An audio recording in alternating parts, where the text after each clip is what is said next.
আজি সৰস্বতী পূজা সকলোৱে জানে, গতিকে আমাৰ বিদ্যালয় কপাটি জাতীয় বিদ্যালয়তো খুব ধুমধামেৰে আজিৰ অনুষ্ঠানৰ আয়োজন কৰা হৈছে আৰু ইতিমধ্যে বহুত মানুহ আহি ইয়াত উপস্থিত হৈছে। ছাত্ৰ ছাত্ৰী হওক বা অভিভাৱক অভিভাৱিকা হওক যথেষ্টখিনি আহি সমাগম হোৱা দেখা গৈছে আৰু এইফালে আমাৰ অনুষ্ঠান চলি আছে, নৃত্য গীত চলি আছে। গতিকে তাৰে মাজতে খিচিৰিৰ আয়োজন কৰা হৈছে, যিহেতু সৰস্বতী পূজা বুলিলেই খিচিৰি বহুতেই জনপ্ৰিয়। গতিকে সেয়াই চলি গৈ আছে, আমাৰ ভাল লাগিছে।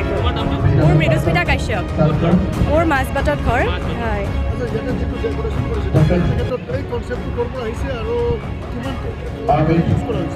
হয়, ইয়াতেতো বহুত প্ৰায় 2600-2700মান কলহ ইয়াত ইউজ কৰা হৈছে আৰু কনচেপ্টটো ক'বলৈ গ'লে আমাৰ বিদ্যালয়খনৰে হয়, সকলোৰে আমাৰ MD ছাৰৰ হয় আৰু সদায় প্ৰত্যেক বছৰে ইয়াত কনচেপ্টটো ডেক'ৰেশ্যনৰ ক্ষেত্ৰত ক'বলৈ গ'লে সদায় ইউনিক আমি কৰিবলৈ চেষ্টা কৰোঁ আৰু এইবাৰো তেনেকুৱাই কৰা হৈছে। ৰাতিলৈকে আমাৰ ছাৰসকলে বহুত কষ্ট কৰি পেলাই আজিৰ ডেক'ৰেশ্যনটো অৰ্গেনাইজ কৰিছে বা কনচেপ্টটো তৈয়াৰ কৰিবলৈ যত্ন কৰিছে, চেষ্টা কৰিছে আৰু আমি সুখীয়ে।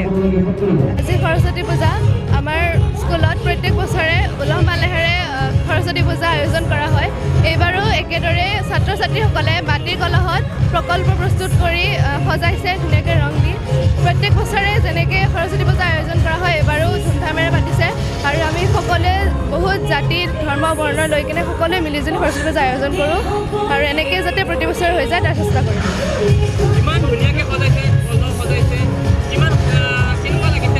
আজি বহুত ভাল লাগিছে, সকলো ছাত্ৰ ছাত্ৰীয়ে কলহ সজাইছে, আমিও সজাইছোঁ। মই 10ম শ্ৰেণীৰ ছাত্ৰী, মোৰ নাম পূবালী দাস। প্ৰথমে সকলোকে সৰস্বতী পূজাৰ শুভেচ্ছা জ্ঞাপন কৰিছোঁ।